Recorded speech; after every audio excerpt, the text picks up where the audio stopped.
Sarah, and good morning, everybody, or good afternoon, as it just is. So, yes, really happy to be here today. As Sarah says, I have been being involved with safeguarding work for a few years now, for half of my career. So the last 20 years, I fell in love with adult safeguarding in around 2002, 2003, was a local authority lead till 2016.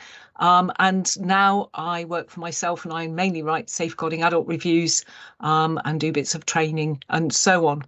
For the next hour, we're going to talk about being the safeguarding lead in your organisation. I'll hopefully be going over some areas that you're already aware of, you already know, and that's fine because that gives you confidence. But I hope there'll be some useful ideas too. But as safeguarding leads, you already have your own experience, wisdom about what works and your own ideas. So please use the chat bar to share your ideas, your thoughts with each other. And also use the chat bar to ask any questions. And I'll keep an eye on the chat bar, try to answer some as we go along, but I'll also try to leave 5 minutes or so towards the end where we can look at some of the questions in the chat bar in a little more depth. So Sarah's doing the slides, so you're going to get all this next slide, please, stuff. Here we go, Sarah. Next slide, please. So what are we going to cover in this session? Well, most of it is connected to this key question. What do you need to be a safeguarding lead? What do we need? And then we'll look at what does a good safeguarding culture look like. Later on, we'll be looking at a good learning culture too, and the two are very complementary cultures. We'll be looking at how to develop staff confidence to raise safeguarding concerns and the importance of using local guidance on referral, caused inquiries and escalation.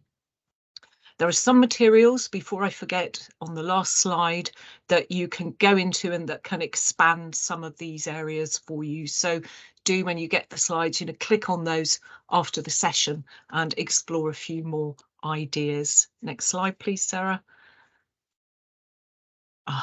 As in everything, there's our lovely 6 principles that underpin everything about adult safeguarding, whether it's reflection, individual reflection, whether it's supervision, whether it's policies, whether it's strategic things that the Safeguarding Adult Board does, or in fact presentations that we have today.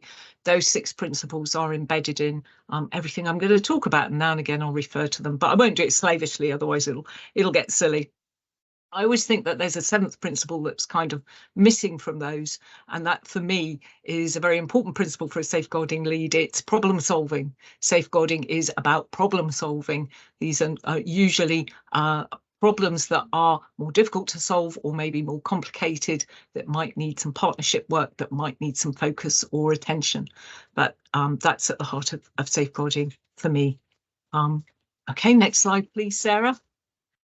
So what do you need to be a safeguarding lead? These are the things we're going to explore in a little bit more detail. So we really need to know our organisation and know the people that our organisation works with. We need good relationships within our organisation and also with organisations outside, with our partners.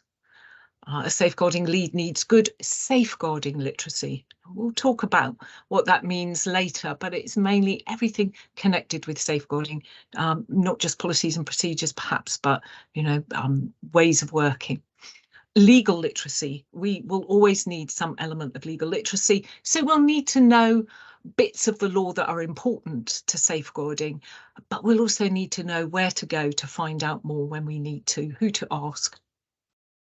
Most importantly, we need to be able to model and contribute to a learning culture. So modelling that learning culture, modelling that safeguarding culture, walking the talk is again a very important principle, I think, for any of us who are safeguarding leads.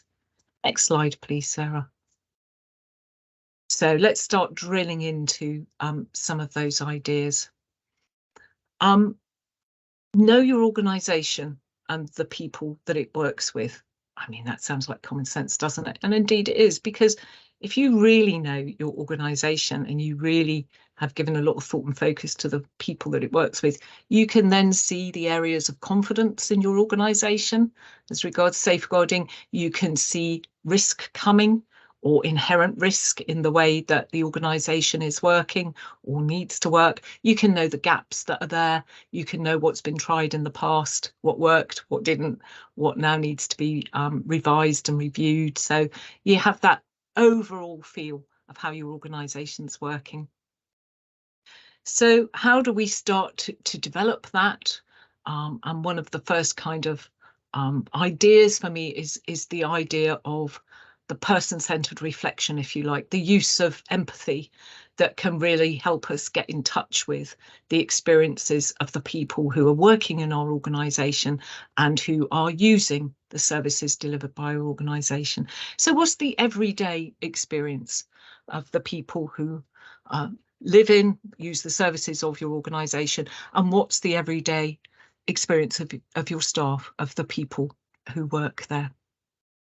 So what's it like to live in this place? What's it like to be a patient here? What's it like to have staff coming in? How does it feel? Would I like it? That's something. So I might imagine an everyday process for a person, their everyday lives, from getting up to going to bed. And then I also imagine sometimes, what if this was me? How would I feel about it? What would be really, really good for me? What would I really appreciate? What do I need? And what wouldn't I like? And if there's something I wouldn't like, why wouldn't I like it? What am I seeing here? What's concerning me?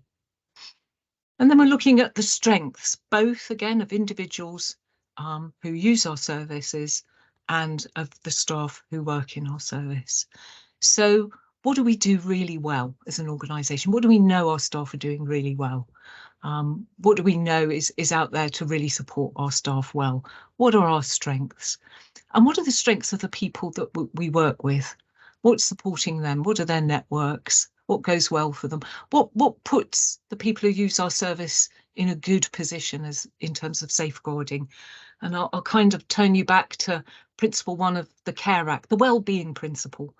The people that are using our services, are we sure that every aspect of their well-being is being attended to in the best way that we can? So do they feel valued? Have they every chance for a good quality of life that involves dignity and involvement and connection? Because those are the things, together with, of course, living in the best possible place, place that's right for them, getting good nutrition, being warm enough on this horrible cold day, and so on. Those are the things really that mitigate against being harmed, against being abused. So are the people we work with connected? So what's going well with them? Are there any specific risks in our organisation and around our staff at the moment? Have we got staff shortages? Are we using a number of agency staff, and are our induction and supervision mechanisms really stretched by that? You know, where do we need to put our attention? Are we in the middle of a big transition? And what I see in a lot of the Safeguarding Adult reviews is that things go wrong when organisations are in transition.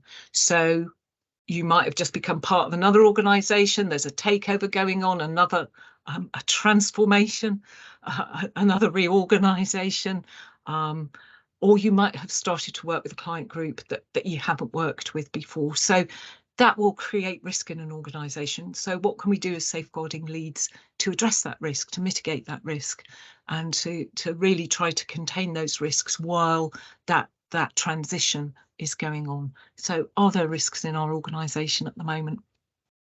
And are there specific risks for the people that we're working with, the situation that they're living in, or the kind of risks they've chosen to take in their lives? We're supporting them with those, but are there risks that we need to be aware of should a situation change in any particular way?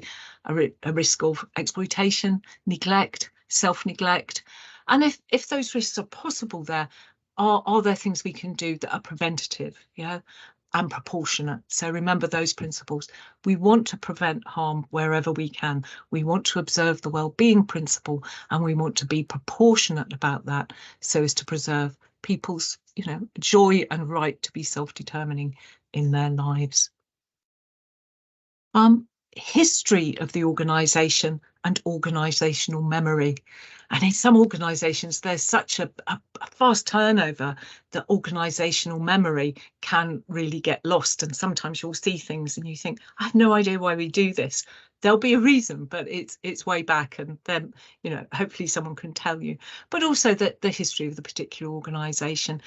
Has it had, say, a really good rating, yeah, you know, an inspection or something? So it's had this great rating, so everybody feels good. Maybe people take their foot off the pedal a little bit because they feel, oh, everything's great here. Many hundreds of years ago, there was a local authority in the Southwest region, not a local authority represented here today, that CQC were, or whatever predated CQC, inspected them and said they were mega wonderful and outstanding. And a couple of years after that, they began to have some real disasters because they had taken their eye off, their foot off. They had thought everything is so wonderful here. Yeah, could that happen? Or on the reverse, could your organisation have had an absolute disaster where everybody got burnt, everybody got upset and frightened and distressed? And that kind of incident will reverberate around. So is that still there in your organisation? So we need to understand our own history, really. What kind of culture did your organisation have? We'll talk later on about a couple of things about culture, but kind of generally, is it a very open culture? Is it easier? There are good lines of communication, so people who are working at the front line can very easily share ideas, meet often with their managers. Managers can share ideas. We've got this nice open culture with lots of communication. Have we got some areas that can be of strength but can be of risk too? So are we often recruiting from a similar group of people? Do we then have potential for friendship groups? Have we had incidents in the past where there might have been bullies? Is there some element of bullying in any part of our organisation? What does that look like? What's the reverberation of that? What are the relationships going on? Do we have responsive managers who want to be part of the front line? And so on. All those funny things about culture and what that means to an organisation. Has that culture changed? Does it think it's doing one thing still, but actually it's being driven by another? Yeah, so budgets are so tight that actually the culture has become very, very budget driven. And this is one of the grimmest times in any kind of public service or commission service I can think of, and I have been through many times. So are we becoming really, really, really resource focused and we're not able really then to focus on the things that we think our culture is all about, which is about being person-centered and empowering and creating great relationships simply because of the context in which we're working. So how do we observe our own organisational culture? And going along with that, what are the values and aspirations and concerns of my organisation? What's deep at its heart and at its roots? What's the kind of non-negotiable for my organisation? So all of us here today will work in organisations that are people-focused and are committed to the well-being of the people that we work with. That's what we do. That's why we come to work. Amazingly, we all have slightly different ethics and values, and appreciating those can be very, very useful. So often, if we're from a health background, we'll have a value around patient safety, and that's very much drilled into us, and that's what we're quite rightly very, very concerned about. If we're police officers, we'll have a concern about public safety, and that's a really, really important perspective. If we're social workers, we might be very, very interested in self-determination, in people's right to be as independent as possible. So we all have slightly different value bases. So what's the really, really important value base of your organisation? No questions coming in yet, but do feel free to just jot down a question. If what I'm saying doesn't make sense, please pop it in the chat and say, what do you mean, Kate? Or slow down, or whatever, or do ask a question. So let's get on to thinking about cultures. What does a good safeguarding culture look like? And there's a link where you can find out more, which is the making safeguarding personal work that was done by the local government association a while back. There's a link into that, but and also a link into NICE, National Institute Care Excellence. Have I got that right? I can never remember.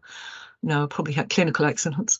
But anyway, you know, those ideas. What does a good safeguarding culture look like? And what's really, really important is that people feel valued, the staff feel valued, and the people using the service feel valued. And from your experience and mine, we know if the staff feel valued, then usually that helps the people using the service feel valued. They have time to make relationships with each other. I don't mean the staff have time to make relationships, although that can be nice, but staff and the people using the service have that ability to make relationships. And that might be about trying to get consistent care, maybe going into a person's house, or consistent social worker or consistent nurse, or it might be trying to factor in that little bit of time, or using your time, as I know everybody does really, really well, to give that person-centered response. So although we need to work quite quickly, there are ways in which we really try to engage with the person with genuine interest and genuine empathy and concern. So if people feel valued, they also feel valued if we ask them what their thoughts, opinions and ideas are, and build ways in to making sure that happened. We look for what our staff's ideas are and thoughts and experiences are, and we use those ideas. And so that we can see that we're capturing all of that experience and wisdom on our front line to create a good safeguarding culture. It's not something we're imposing on people because you must do this and that's not safe, but it's something that's a dialogue, if you like. What works, what doesn't feel safe, what really worried you or gave you a dilemma. Have you found ways around it? How can we build those into our systems, those ideas? This next aspect is, it can be quite difficult. How do the people we work with know what to expect so they can tell us when it's not happening? Often when you start using a service, you'll be given some leaflets or some ideas, or during the assessment, you'll be told this is this kind of service, this is what you'll expect. But it's very important that we check in on that and making sure people have expectations of a good service throughout. Some local authorities, I know South Gloucestershire, have produced materials that we can share with people, that we can build on in our own organisations to say, this is what good looks like, this is what you should get, and if you don't get it, this is what to do, this is who to talk to. So we need to encourage people to complain, give feedback, say when things aren't quite right.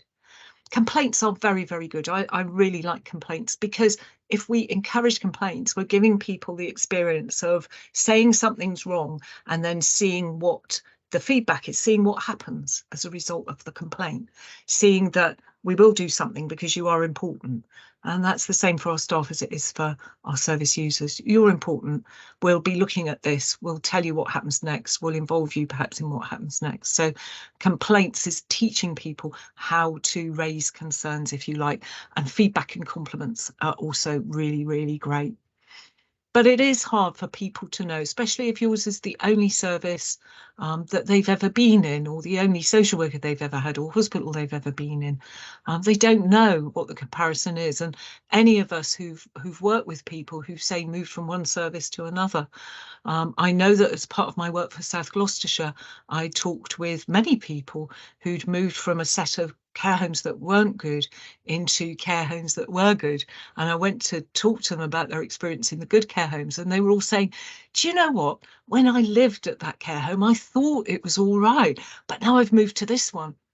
I can see, do you know, they let you do this and I can do that. And I've now got this and they do this and the food's great.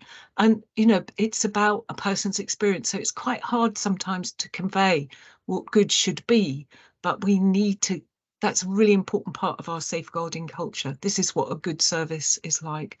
And when for whatever reason we can't offer that good service, we talk with people about that and we explain that where we can. Staff understand people well enough to know when things aren't right to them, so they have that consistency in relationship with people where possible, and they will pick up on those tiny little things that mean there might be a problem and report those onwards. And our staff feel empowered to report on and act on concerns. We'll talk about that in a moment. Whistleblowers are supported. So with whistleblowing, it's something that needs to be welcome, although sometimes it can be very unexpected and surprising. But we need that guidance for people, and we also need a preparation and modelling for the possibility of people whistleblowing, telling us or telling somebody else about what's happening in the organisation. So it's not a crisis or a surprise, it's something that's part of our safeguarding culture, and we hope we build in the expectation, and we can even go through case studies or preparation about how we hope people will whistleblow to us, to the safeguarding lead, but they also know who to talk to if we, the safeguarding lead, is not listening for whatever reason. And lastly, we involve people in their own safeguarding. So when concerns are picked up, we talk to the person at risk, and as safeguarding leads, we either do that or we make sure that that's happened, and we make sure that person has representation, has advocacy. So all of those things about a safeguarding culture, and I may have missed out an aspect that you think is very important, put it in the chat, please. All of those aspects empowers people, prevents harm, protects, and enables those proportionate responses before there's any deterioration. Next slide, please, Sarah. So building relationships, so relationships both within our organisations and outside of our organisations, very, very crucial to us as safeguarding leads. So within our own organisations, what are the lines of accountability? Who has oversight of the safeguarding here, and how do they use that oversight? So that's really important when we think about how we record concerns, near misses, and how that matches in with complaints, accidents. You know, we need that kind of recorded oversight of all of the themes that are happening within our organisation, and be aware of who we report up to, if indeed we do report up to anyone, unless it's us, we're registered managers and safeguarding leads and everything. But how do we keep records of those reports so that we can track referrals, so that we can be accountable to the person that we're working with, as well as to our organisation, and so we can spot trends really easily. So we can say in this location or in this team or in this group, this kind of thing tends to happen. Someone's just put in the chat bar, a shared sense of purpose is really important part of culture, and it is, isn't it? And it kind of taps into those understanding our shared values and our shared vision, if you like, our shared rationale for being here. Yeah, and we need to build on that. So yeah, so we need to think about how we keep records, how we report up and down, how we report to staff, how do we share trends, and so on. And where do we get our support from? There was some material I was reading the other day that said a safeguarding lead or a registered manager needs their own personal board, needs a set of people around them that they can go to. Yeah, somebody who is very practical, who will always come up with ideas, someone who understands the legal bits, someone who's very calm when things seem to be going very wrong, someone who, yeah, so who have we got around us who support us? And let's make sure that we are paying attention to our own well-being as well, because being a safeguarding lead means that you do come across so many distressing and sad situations. So we need to take care of our own well-being. And if we can't take care of our own well-being, how can we take care of anybody else's? So, and then when can staff and the people who use the service get their support from? If we're not around, you know, is it from us, or if we're not around, who's available? Who do we need to support as the safeguarding lead? How does that work for everybody? And then who do we talk to outside of the organisation? So that's really important to have those external connections, so we get that external view. And also we can work out how we and others are responding to some of the situations that we're in. who can we go to if we're unsure about the situation, or unsure about a response in a situation, or unsure about a partnership and how that's working? Who have we got there to talk to? And it might be people at the front desk of the local authority. It might be someone experienced in another organisation, or whatever. Is there mutual respect in that relationship? And that's really, really fundamental to the partnerships we make. We have to respect the people we're working with, and they have to respect us as well. That's something I think that we mustn't let go of, really, at a time when people are working very, very hard, or often quite siloed, actually, I find at the moment, in the way we're working together. We do need these partnerships of mutual respect, because that's where the creativity about safeguarding comes from. Do you belong to any national or local regional groups that focus on the promotion of quality of service? Very important at this time, not only for our own development and getting ideas into the organisation, but also for interest groups and lobbying groups related to the position we find ourselves in at the moment. So are there groups that you can be part of that can highlight, and there are networks around that highlight what's happening in terms of resources, commissioning, staff shortages, and so on. So do you belong to any of those? And are other people in your organisation, are there networks they can belong to, like trainer networks? Or think of everybody on the call today. I don't know how many of you are safeguarding leads, but it looks like we could start a regional safeguarding lead network or something like that. Might be fun. Next slide, please, Sarah. Hey, safeguarding literacy. So that's your everyday safeguarding, and that's everyday safeguarding with a small s. That's the stuff we do every day that prevents the abuse, that keeps everybody empowered and aware. And then the safeguarding with the big S, which is our protective response that we need to undertake. So again, it's about knowing the people that use your service. And are your staff familiar with how to identify situations within your service and external to your service that might require that preventative small s response or a protective big S safeguarding response? So it's one thing. Back in the day, we gave very kind of training that says, here are all the ways that people can be harmed. Look, and there's all these indicators. There you go away and look at them. But actually, in our own organisations, we can be a little bit more focused about that, and we can have case studies involving, made up situations that could involve the people that specifically use our service.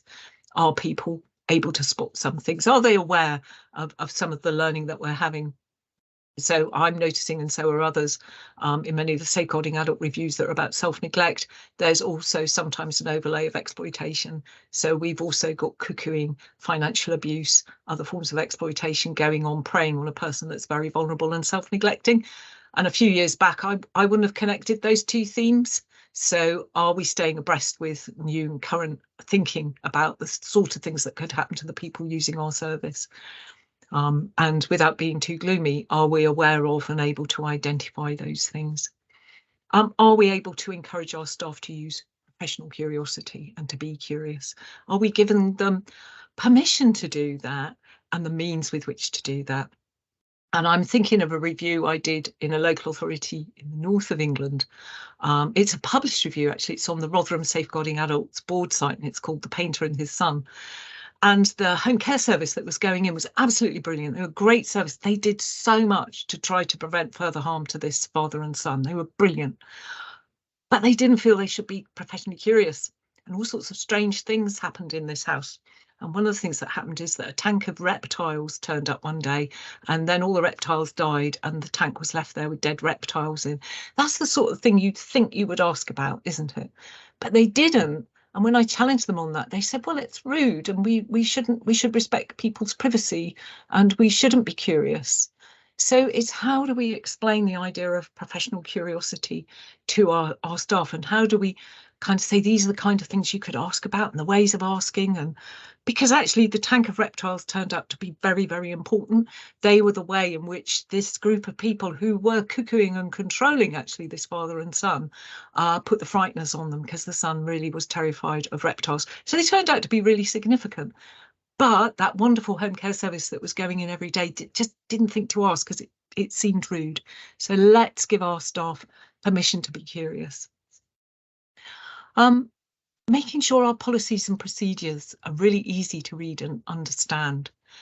And just after the Care Act, I used to appraise people's policies and procedures for them. And there were two things that would go wrong. Firstly, a small organisation that worked with adults and children would try to cover adults and children with the same policy and procedure. Never do that. It's really, really confusing, and it usually goes wrong. And you get actions and perspectives appropriate to children all muddled up with actions and perspectives appropriate to adults. So always have two separate policies. And the other thing that would go wrong is that people would have policies that were kind of cut and paste jobs, and would contain loads of reams of stuff about, I don't know, what the Care Act said and what the responsibility of the Safeguarding Board is. And really, we need policies and procedures that right up front say to staff, this is how to spot a problem, this is what to do about it, and maybe this is what's likely to happen next. So they need to be really easy to grab hold of, and staff need to be able to know and be familiar with them in a very easy way. So not too long, or if they are horribly long, having a really great version that means staff can use them very quickly. And asking staff, have they got any suggestions to make them user friendly? Have they had an experience where the policies and procedures haven't worked so well? How can we change them? How can we keep them fresh and alive? And making sure your policies and procedures are consistent with those of the local Safeguarding Adults Board. All SAABs have a web page. Go and look on your local SAAB web page. Two things there really. People still cling on to some ideas from before the Care Act. So when I go out and about, I'll always hear people, local authorities sometimes, and others talking about the threshold. And it's really important to know there is no threshold for adult safeguarding. Each local authority has to decide if a case meets 3 criteria. And if they do, what are they going to do about that? They might not run an inquiry. They might ask you to undertake an inquiry, but there is no threshold anymore. So it's kind of trying to understand what that means and looking to make sure that you're consistent with the Safeguarding Adults Board. Most important, are you familiar with using the local resolving professional differences or escalation procedure? That will be on every board website. It's really important, and I'll say why in a moment, that you're familiar with that, because that's how you as safeguarding leads enact your duty of care if you're outside of the local authority. And as part of that, think, is your experience of using procedures consistent with what the policies and procedures say? Because they might not be. A lot of policies and procedures these days say, we'll make a decision in the local authority if this meets the Section 42 criteria within 2 working days, and we'll let you know about it. And because those teams are working so fast and fairly overwhelmed, it usually takes longer, but it's worth feeding that back. So that is noticed by your local Safeguarding Adults Board. As the safeguarding lead, this is your experience. So do we need to look at those policies and procedures again? Does the SAAB need to think about what it means when its safeguarding service isn't meeting the policies and procedures? Next slide, please. Okay, so we need legal literacy. So that was safeguarding literacy. We need to know something about the law. And I'm not going to go on and give you a lecture about the law because most of you know it very well. But everything we do is underpinned by the Human Rights Act 1998. We mustn't forget that. And often the way we're trying to use the law involves a balance between these articles of the Human Rights Act. Life, the right to life. That's the reason that we might refer without consent. That's the reason the GDPR and the other information sharing legislations gives us permission to share information without consent, because there's a risk to life or risk that a person's life will be harmed. Article 3, people need dignity. There are some situations where they lose dignity. Article 5, we cannot deprive someone of their liberty. We can't put them in a psychiatric hospital, a mental health hospital. We can't without a legal process. So that's what DOLS and maybe one day LPS is all about. And private and family life, that person's right to that. How do we support that and keep that going? So those are the human rights I think about when I think about in safeguarding, and they underpin all the other pieces of legislation. Next slide, please. And here are the key sections of the Care Act. If any of them look unfamiliar, go away and have a look at them. So we all know about wellbeing principle, the adult safeguarding duty, assessment of an adult's need for care and support, section 9, and assessment of a carer's needs for support. But section 11, yeah, the local authority has a duty to carry on trying to do a carer support needs assessment, even if the person says no, if that person lacks capacity, or if we have reasonable cause to believe that they may be being harmed, they may be being abused or neglected, in which case we carry on and try to work with them. Refusal, power to meet urgently without a financial assessment or indeed a decision about eligibility. We've got somebody and we've met them, yeah, I've met them, who are in their house, no heating, no food, definitely need a personal care, we need to get something in today. We can't be shilly-shallying around looking for financial assessments. That's section 19 and the advocacy duties. So have a look when you've got time, feel confident about that legal literacy. But remember, if you don't know all of that, or it's not something you use every day, make sure you know who to go to if you really need to use those parts of the law. Next slide, please. And the Mental Capacity Act, again now hardwired into our practice. Really important for us to safeguarding leads to be really sharp on aspects of that particular act. Who's the decision maker here? What's the decision? Who is the decision maker? And making sure that they're the person that undertakes the assessment. How we, as not decision makers, can still support assessments. So making sure that the person's got enough information support to be able to make a decision if they can. We're often the people in there, or our staff are, making sure that they're being supported during an assessment. Really making sure that, and challenging decisions about people not carrying on exploring the situation as someone who's been deemed to have the capacity to make unwise decisions. That isn't a legal concept. I won't bang on about it. But what the Code of Practice says for the Mental Capacity Act is, if someone continues to make unwise decisions that may lead to their harm, this needs further exploration. Might be that they don't have capacity, might be they're under duress, might be they're traumatized, might be they're experiencing addiction. But we don't just close things down. We have to carry on working with them to explore what's the reason for that unwise decision that may damage their lives so badly.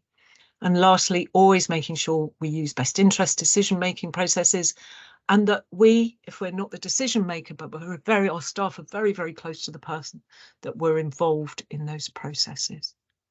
Okay, let's go on to the next slide. How do we develop staff confidence to raise those safeguarding concerns? So we've talked about promoting a safeguarding culture, that culture in common.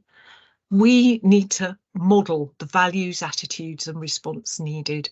So we need to be calm, we need to be not blaming, we need to be problem solving, we need to be supporting, yeah, because whatever we do as safeguarding leads is observed closely by our organisation. So we've got to model those values and attitudes.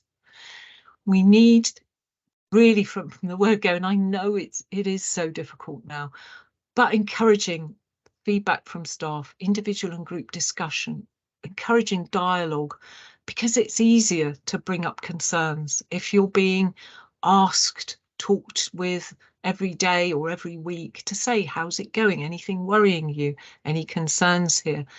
Encourage complaints, get people to practice writing up an account of a disclosure or observation or something they've noticed, ease staff into all of the things they'll need to do to raise those safeguarding concerns. And give guidance what to do if you're concerned about a colleague's behaviour or attitudes. And that's the hardest thing to raise, that concern about someone that you're working with and someone you might be working with quite closely. And maybe use made-up case studies about good practice in reporting, or the implications of poor practice from a colleague if it's allowed to continue. Set clear expectations about what happens after a concern is expressed. It's very often, as you know, Someone will raise a concern about a colleague and then they come back, or they might say to me as a local authority safeguarding lead, I told my manager they didn't do anything. Well, of course the manager did something. They did quite a lot, but we can't share what the outcome of those things are with the person's colleagues because it's their own confidential business. So it's kind of making sure our staff understand from the word go that if anyone is subject to a disciplinary process or anything, that information won't be shared with other colleagues, but rest assured something will be going on and we will be responding to what you say to us. And then if we can give feedback about what happened next so that it's valuable to express that concern. It went somewhere, it made a difference. Next slide, please. Making sure we're all familiar on local guidance on referral and escalation. How do you refer to a local authority? In each of the local authorities, it varies. If you're not sure whether to refer or not, ask for a discussion. Find out how can you have a discussion with that front desk in the local authority. And if you're a safeguarding lead in a local authority, how can you make sure that referrers can speak to people and work out what to refer and how? And then if you're outside the local authority, follow up. Has the local authority's duty under section 42 been agreed? What are the next steps? Now, the local authorities will say, well, this would be awful if everybody followed up all the time. But actually, as a professional, which you are, as a referrer, which you are, you retain your duty of care to that person. You need to know, you need to be told, what's the decision? Is it going into an inquiry? What's my role within this? What can I do next? And are you being asked or caused to undertake an inquiry? What are the terms of reference for this inquiry? Is there an agreed timescale and an agreed format? I know South Gloucestershire's done loads of work on this. Probably the other local authorities have as well. People have forms that encourage all of that. And if you think there are risks to the person who've not been understood, do you know how to resolve this? Do you know how to use that escalation pathway to say, excuse me, you haven't understood these risks. I need to tell you again, you need to look at this again, because again, you still have a duty of care to that person. Next slide, please. Being a learning organisation. How do we create those organisations? To be resilient, okay, so what does that mean? To carry on learning, to carry on developing, to adapt, and we've all had to adapt lately to the different contexts, fill gaps, to do all of those things. We need to be a learning organisation. So those shared values, that common purpose, I really like that comment, that we have together. How do we keep that going? How do we generate them? How do we keep sharing those values and principles and behaviour? Making sure we've got opportunities to reflect on practice and learn from experiences. And when we're improving practice, managing change, getting our staff, getting everyone to actively input, getting our service users to actively input with what worked, what didn't work, what evidence we can get from our own experience as well as evidence from external sources. And understanding that challenges provide learning opportunities, but as soon as we start to indulge in individual blame, everything is perfect, it's just that member of staff is dreadful, that's when learning grinds to a halt. Yeah, so even if it looks like we've recruited and got the worst member of staff possible, we need to look at our recruitment processes and our induction processes and work out how that happened. Yeah, just individual blame stops everything. And we really need to have people to feel they're free enough to speak up, raise concerns, that there isn't a chance that they'll feel blamed or victimised. That's really hard, because if it's something within a friendship group, they will feel compromised. They will need that extra support. Next slide, please. So what can we use to learn? And I really am keen and really encourage you to learn from good practice. Learn something went really well. How did it go well? We want to do more of this. Yeah, learn from good practice. Let's not just reserve learning for things that go horribly wrong. Prevention, something you did that prevented something bad happening, a near miss. They're beautiful because, like, the harm didn't happen, but we can now look at what went wrong. a one-off incident. Yeah, how can we stop that escalating? Do we need to stop that escalating? What does it mean? Learning from multi-agency work, how we work with our partners, how our partners worked with us. There's one wonderful agency I met last week who said every piece of partnership work we do, we ask for feedback, we give them feedback. Yeah, we try to get this mini feedback loop going on so we can carry on improving partnership work in our area. And of course, we can learn from actual abuse or neglect. Next slide, please. So the opportunities we might have to do that: supervision, group supervision, if you can have it, discussing cases, real and made up, after an inquiry. And in South Gloucestershire, with the caused inquiries, there's a section at the end that says, what have we learnt from this? What has our organisation learnt from this? Internal reviews, external reviews, or even CQC inspections and negotiation and talking with the regulator, or taking part in a safeguarding adult review or similar serious incident review. All good learning opportunities. Next slide, please. When something goes wrong, though, I mean, all of the emotions can get in the way. So it's interesting to me that what individuals feel and organisations feel is often similar. So shock, so you feel paralysed, what to do, how to react, what's the first thing that we need to do, and maybe angry. And sometimes the anger gets misdirected at an individual or a team in an organisation. Fear. So for the individual, what does this mean? Am I going to lose my job? Or for the organisation, what does this mean for us, for regulators, commissioners, senior managers? Are we going to be in the media? There's a lot of fear there. Shame and guilt, and those are the two things that often can stop us learning.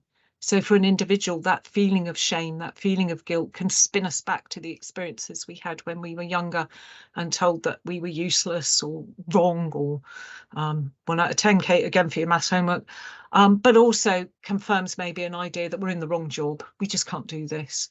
So if we don't address those emotions, we can often lose staff because they think, do you know what? I wasn't ever cut out to be a social worker. Or a sense of injustice.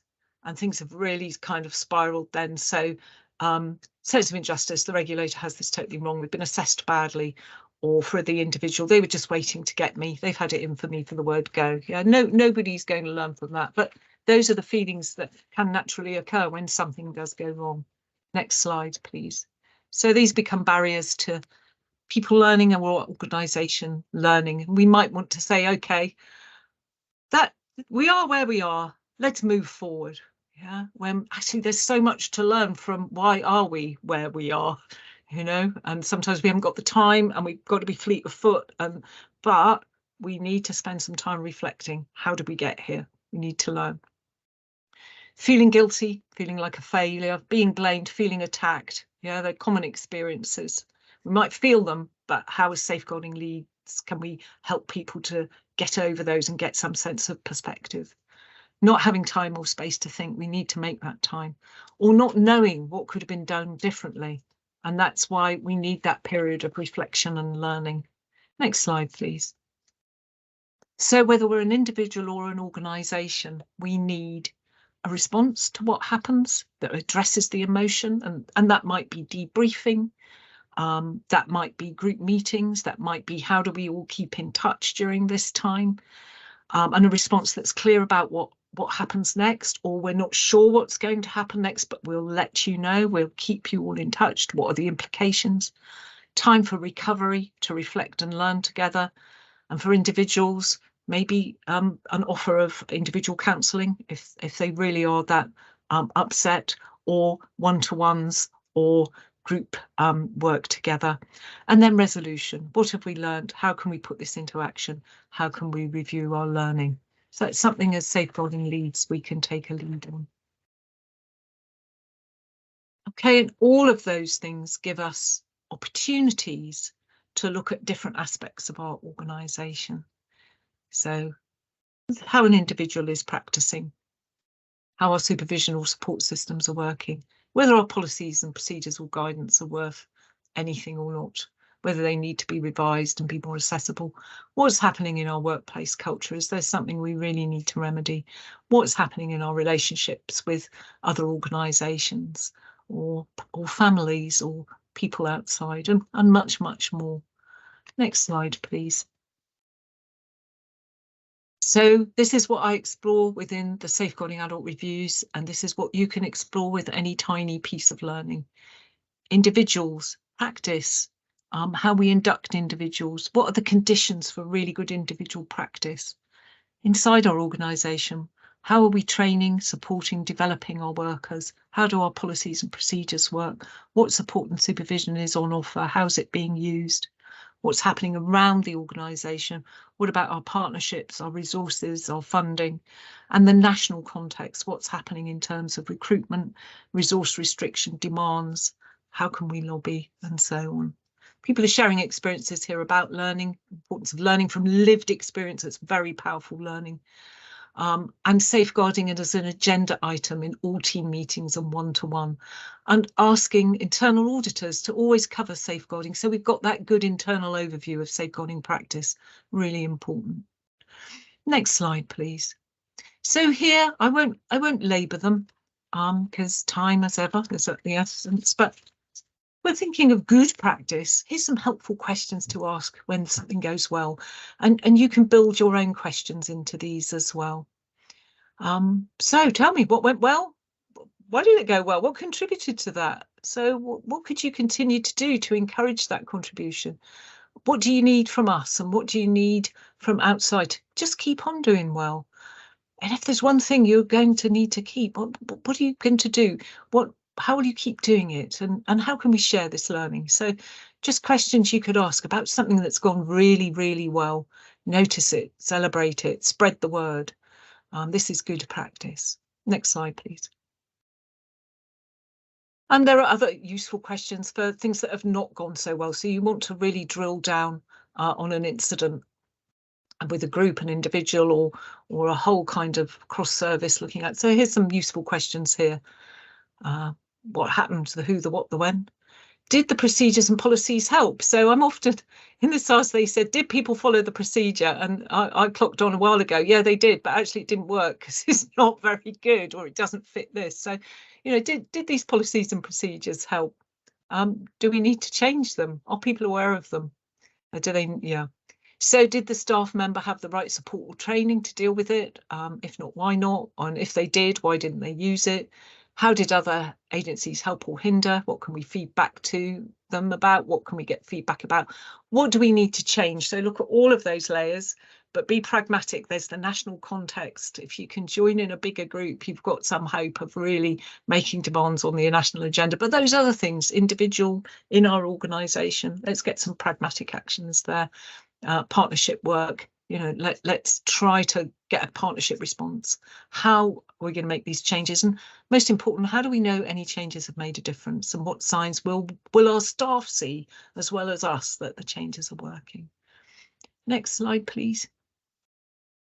And what are we going to do with the learning? I kind of like learning that people generate for themselves, because if people have generated the learning, they're ready to use it. Remember, you remember 80% of what you said or did, and you remember about 20% of what I've just said now. So if you're really involved in generating the learning, if staff are involved in it, they'll be ready to use it, they'll remember it. And then thinking creatively, the most effective ways of changing the way we work. And it's often frontline feedback, staff feedback, that gives us this creativity. But then our modelling, how is it done? We need to show it. We need our managers to show how it's done.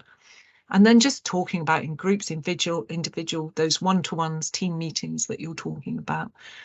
And then noticing and appreciating. That's really important. Grabbing hold of those positive case studies, showing off those examples, and always checking back. Get your intervals in your diary. When are you going to check back? What should we be seeing now if it's working? Do we need to make more changes? Do we need to share that learning again? Okay, that's all I have to say, and here's some resources. We've got, I haven't seen many questions coming up in the chat. I don't think there are any. Oh, no, I hope I didn't bore you into submission. Oh, new messages below, it says. Oh, please complete the evaluation. So if you don't have any questions, then yeah, spend some time completing the evaluation form before we say goodbye at 1 o'clock. Thank you so much, Kate. That was